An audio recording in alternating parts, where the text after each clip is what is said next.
Radhe Radhe my soul family. Hope आप सबकी journey smoothly चल रही है और डिवाइन के प्रॉपर गाइडेंस भी सबको मिल रहा है। तो अभी मैं ट्विन फ्लेम की करंट एनर्जी लेके आई हूँ। तो सबसे पहले यहाँ पर मैं डीएम की एनर्जी बताने जा रही हूँ। तो अभी कलेक्टिव में जो डीएम है ये बहुत ज़्यादा एक सैड वाली एनर्जी में है। कहीं न कहीं ये खुद को बहुत स्टक फ़ील कर रहे हैं और यहाँ पर वो स्टक हर ओर से हो चुके हैं। यानी कि उनकी जो वर्ल्डली लाइफ़ है ये पूरी तरह से इम्बैलेंस हुआ है। जो भी उनकी जो गोल्स होते थे पहले वो बहुत ज़्यादा उसके ऊपर काम करके उनको खुशी मिलती थी अचीवमेंट से। तो अभी क्या हो रहा है कि जो भी उनकी लाइफ में अचीवमेंट्स वो कर रहे हैं, वो वहाँ पर पीस को फ़ील नहीं कर पा रहे हैं।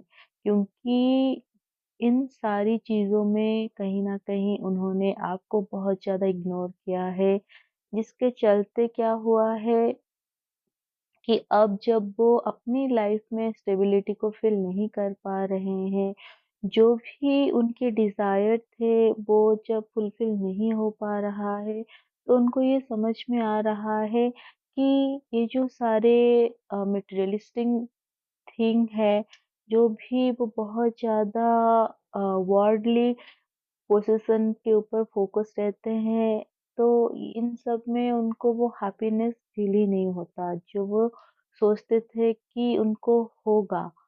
क्योंकि इन सारी चीज़ों में उन्होंने अपनी हार्ट और सोल को बहुत ज़्यादा इग्नोर किया है। अब उनको ये समझ में आ रहा है कि मटेरियलिस्टिक ग्रोथ के साथ-साथ उनको स्पिरिचुअलिटी में भी जाना चाहिए और उनकी जो स्पिरिचुअल स्टेबिलिटी है, वो अब बहुत ज़्यादा उनको ज़रूरत है कि वो स्पिरिचुअली स्टेबल हो और स्पिरिचुअली वो स्टेबल कैसे होंगे?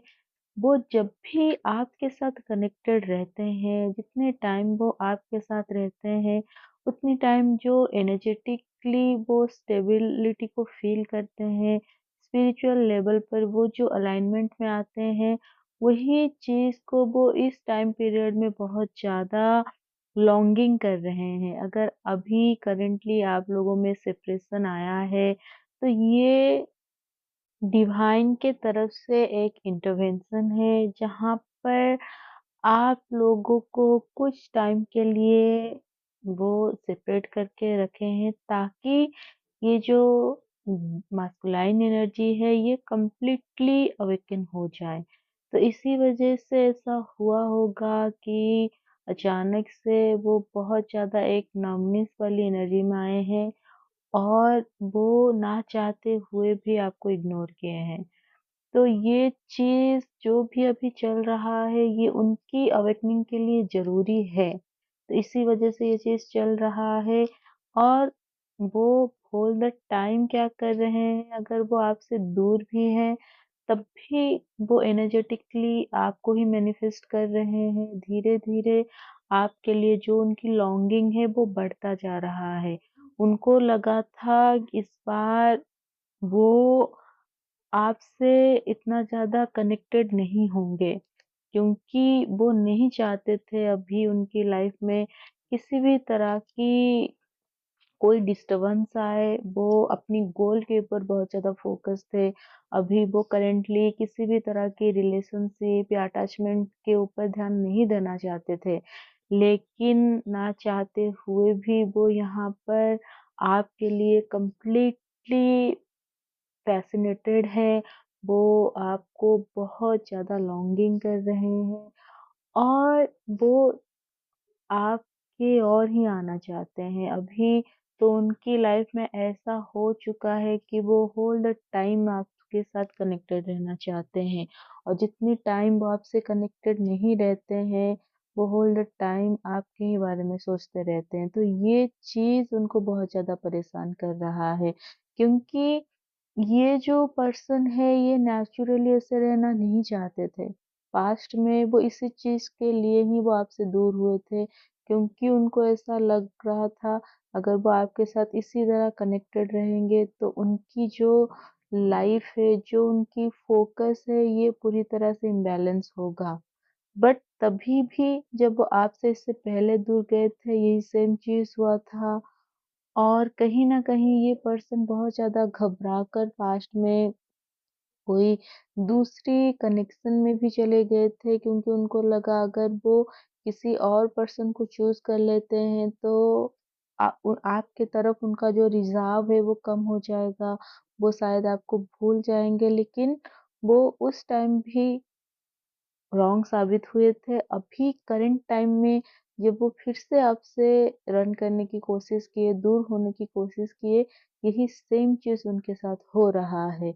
और अभी तो वो ऐसी सिचुएशन में आ चुके हैं जहाँ पर वो चाहकर भी कोई थर्ड पार्टी को चूज़ भी नहीं कर सकते, क्योंकि अब थर्ड पार्टी की तरफ उनकी हार्ट एंड सोल नहीं खींचता है।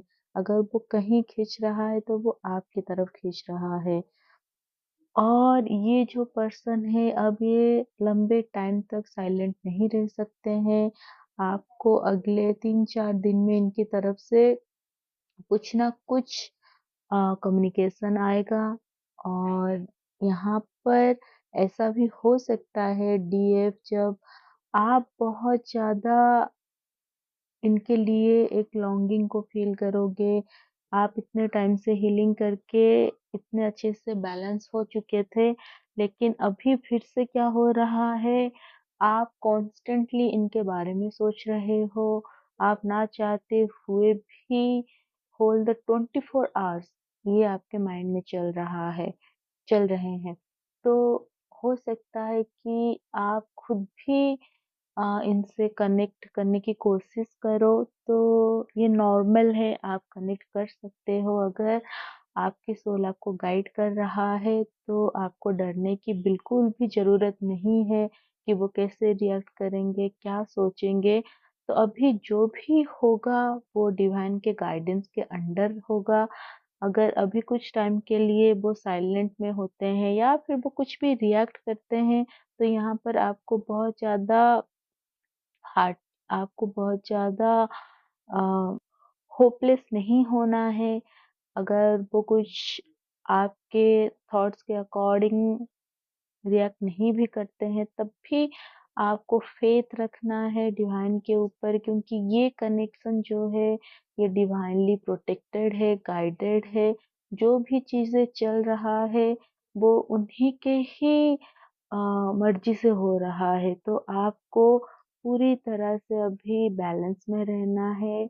आपको अपनी स्ट्रेंथ को समझते हुए काम करना है, क्योंकि आप जो हो एक डिवाइन एनर्जी हो। आपकी जो अंदर की जो लायनेस है, वो पूरी तरह से अभी एक्शन मोड पे है। आप पहले की तरह अपने आप को बहुत ज़्यादा लोअर ना समझे, क्योंकि पहले क्या होता था, जो फेमिनाइन एनर्जी होती थी जब वो पूरी तरह से हील नहीं थी, तो छोटी-छोटी चीज़ें उनको हर्ट करती थी, उनको लग रहा था जैसे वो वर्दी नहीं है। तो अब ये चीज़ पूरी तरह से खत्म हो चुकी है। आप अपनी जो लायनेस वाली एनर्जी में आ चुकी हैं, तो आपको काम रहना है, पेशेंट रहना है और आपको फुल कंपैशन में आकर चीज़ें करनी है। अगर कोई चीज़ें आपको ऐसा भी लगे कि अभी आपके अकॉर्डिंग नहीं हो रहा है, तो तब भी आपको यहाँ पर फ़ेथ रखना है यूनिवर्स के ऊपर कि वो राइट टाइम में सब कुछ ठीक करेंगे। क्योंकि अब वो टाइम आ चुका है, ये टाइम है सेलिब्रेशन का। आपकी लाइफ में न्यू बिगिनिंग आ रहा है, तो आपको पूरी तरह से यूनिवर्स के ऊपर फेथ रखना है, डिवाइन को कंप्लीट सरेंडर करना है और साथ में आप अपने पर्सन को लेकर जितना हो सके पॉजिटिव रहे। आप उनको लव वाली एनर्जी सेंड करें, 5D लेवल पर उनके साथ कनेक्टेड रहें। टेलीपैथिकली जितना हो सके आप उनसे कम्युनिकेट करें, क्योंकि अभी करंटली उनको आपकी गाइडेंस की ज़रूरत है। तो 3D में अगर आप गाइड नहीं कर पा रहे हो, तो 5D लेवल पे करो, क्योंकि डीएम जो होते हैं वो 5D लेवल पर हमेशा कनेक्टेड होते हैं और वो आपकी बात भी सुनते हैं। तो भले ही 3D में डीएम बहुत ज़्यादा आपको ऐसा लगे कि वो बिल्कुल भी नहीं समझ रहे हैं इस कनेक्शन को, आपको, लेकिन एक्चुअल में वो ट्रुथ नहीं है। वो पूरी तरह से समझ रहे हैं, लेकिन कुछ चीज़ें हैं जहाँ पर उनको और भी ज़्यादा काम करना है। उनकी जो भी फ़ियर है, जो उनके अंदर डाउट्स है, ये सब जाते-जाते और थोड़ा-सा टाइम लग सकता है, लेकिन डीएफ आपको यहाँ पर पूरी तरह से फ़ोकस रहना है, क्योंकि अभी एनर्जी लेवल पर आप बिल्कुल स्टेबल हो। तो जितना ज़्यादा आप स्टेबल रहोगे, उतना ज़्यादा आपके जो डीएम हैं उनको एक सहारा मिलेगा और उनके ऊपर यूनिवर्स जो भी काम करना चाहते हैं, वो और भी अच्छे से हो पाएगा। इसीलिए इस जर्नी में ऐसा होता है। अगर आप नोटिस करोगे, जिस टाइम आपकी अवेकनिंग चल रहा था, अभी जब मैं ये चैनल कर रही हूँ तो 11-11 है, तो आप इस पॉजिटिव एनर्जी को जो और आपकी यूनियन को क्लेम करो। तो जिस समय आपकी अवेकनिंग चल रहा था, उस समय डीएम एनर्जेटिकली बहुत ज़्यादा स्ट्रॉन्ग थे। वो अपने स्ट्रेंथ में थे।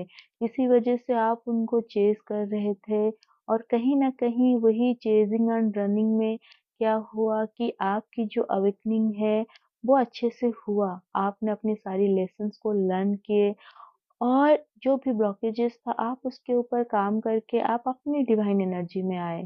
तो अभी बारी डीएम की है, तो यहाँ पर जितना ज़्यादा एनर्जेटिकली आप स्टेबल रहोगे, आपके डीएम जो है वो उतने अच्छे से हील होके वो अपनी डिवाइन एनर्जी में आएँगे। तो डीएफ अभी जो भी करना है वो आपको करना है, कुछ भी हो जाए आपको बस एनर्जेटिकली बैलेंस में रहना है। आपको किसी भी तरह की नेगेटिव थॉट्स नहीं लाना है और ना ही डीएम को कोई नेगेटिविटी देना है। जितना हो सके आप अनकंडीशनल लव में रहो और डीएम को स्पेस दो कि उनकी जो भी हीलिंग है वो कंप्लीट हो जाए। बट हाँ, अपनी इनर वर्क करना बिल्कुल भी मत भूलो। ये टाइम बहुत ज़रूरी है। आप अपने 7 चक्र के ऊपर काम करो और बहुत ज़्यादा नाम जप भी करो, जिससे आप डिवाइन की एनर्जी से कनेक्ट हो पाओगे। और जो लोग अभी अपनी यूनियन के बहुत ज़्यादा करीब है, तो अभी आपके जितने भी लेसन्स थे, कार्मिक थे, वो पूरी तरह से हील होके रिलीज़ हो चुकी है।